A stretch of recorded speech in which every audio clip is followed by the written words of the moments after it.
जय श्री राम दोस्तों। आज ये हमारा सुंदरकांड का तृतीय दिवस है। तो कल हमने देखा कि देवताओं ने श्री हनुमान जी की परीक्षा लेने के लिए सुरसा नामक एक सर्पों की माता को भेजा, जिससे हनुमान जी ने बड़ी ही चतुराई से उनका मान भी रखा और आगे बढ़ रहे हैं। तो निश्चर एक सिंधु महुरयहि, करिमाया नभ के खग गयहि। जीव जंतु जे गगन उड़ाही, जल बिलोक तिनके परछाई।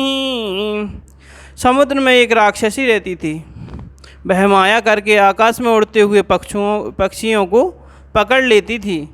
आकाश में जो जीव जंतु उड़ा करते थे, वह जल में उनकी परछाई देखकर कि गयई छाए सक सो न उड़ाई, यही विधि सदा गगन चर खाई।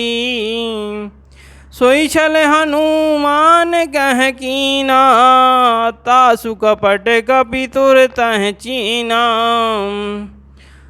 उस परछाई को पकड़ लेती थी, जिससे वे उड़ नहीं सकते थे और जल में गिर पड़ते थे।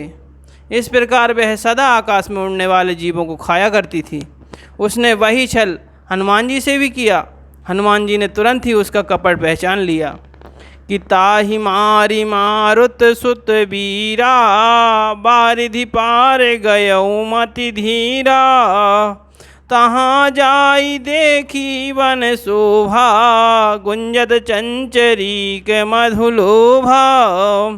पवन पुत्र धीर बुद्धि वीर श्री हनुमान जी उसको मारकर समुद्र के पार गए। वहाँ जाकर उन्होंने वन की शोभा देखी। मधु पुष्प रस के लोभ से भौरे गुंजार कर रहे थे कि नाना तर फल फूल सुहाए, खग मृग वृंद देख मन भाए। शैल विशाल देखे के आगे, तापर धाई चढ़े उभय त्यागे। अनेकों प्रकार के वृक्ष फल फूल से शोभित हैं। पक्षी और पशुओं के समूह को देखकर तो मन में बहुत ही प्रसन्न हुए। सामने एक विशाल पर्वत देखकर हनुमान जी भय त्याग कर उस पर दौड़कर जा चढ़े कि उमा न कछु कपि के अधिकाई, प्रभु प्रताप जो कालह खाई। गिरि पर चढ़ी लंका तहि देखी, कही न जाई अति दुर्ग विशेषी। शिव जी कहते हैं, हे उमा, इसमें वानर हनुमान की कुछ बड़ाई नहीं है। यह प्रभु का प्रताप है जो काल को भी खा जाता है। पर्वत पर चढ़कर उन्होंने लंका देखी। बहुत ही बड़ा कला है, कुछ कहा नहीं जाता कि अतयतंग अति उतंग जल निधि चाहूँ पासा, कनक कोट कर परम प्रकाशा। वह अत्यंत ऊंचा है, उसके चारों ओर समुद्र है। सोने के परकोटे अर्थात चार दीवारी का परम प्रकाश हो रहा है। कनक कोट विचित्र मणिकृत सुंदरायतना घना, चाहूँ हट हट सुभट विधि, चारुपुर बहु विधि वना।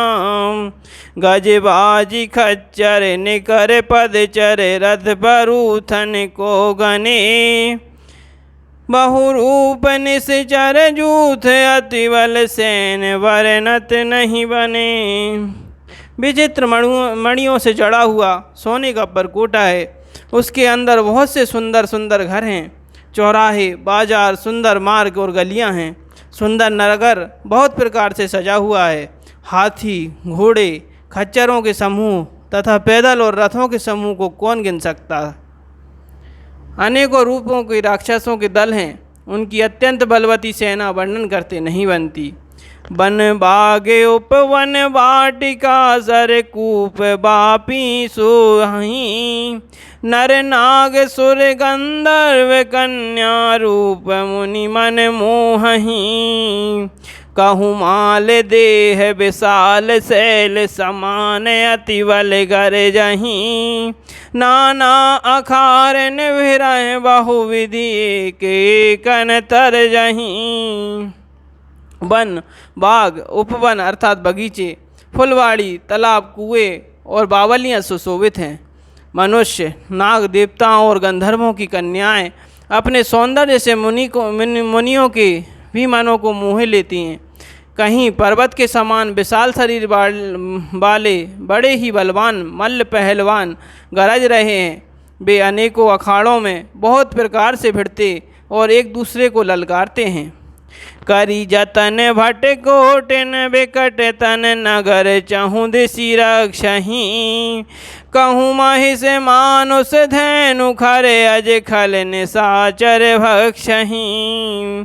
यही लाग तुलसीदास इनकी कथा कछुक है कहीं रघुवीर सर तीरथ शरीरन त्याग गति पे हैं सहीं। भयंकर शरीर वाले करोड़ों योद्धा यत्न करके बड़ी सावधानी से नगर की चारों दिशाओं में सब ओर से रखवाली करते हैं। कहीं दुष्ट राक्षस भैंसों, मनुष्यों, गायों, गधों और बकरों को खा रहे हैं। तुलसीदास ने इनकी कथा इसलिए कुछ थोड़ी सी कही है कि ये निश्चय ही श्री रामचंद्र जी के बाण रूपी तीर्थ में शरीर को त्याग कर परम गति पावेंगे। पुर रखवारे देखि बहु रामा कपि मन कीन विचार सिया रामा अति लुग रूप धरो ने श्री राम नगर करो पैसार सिया राम। नगर के बहुसंख्यक रखवालों को देखकर हनुमान जी ने मन में विचार किया कि अत्यंत छोटा रूप धरूं और रात के समय नगर में प्रवेश करूं।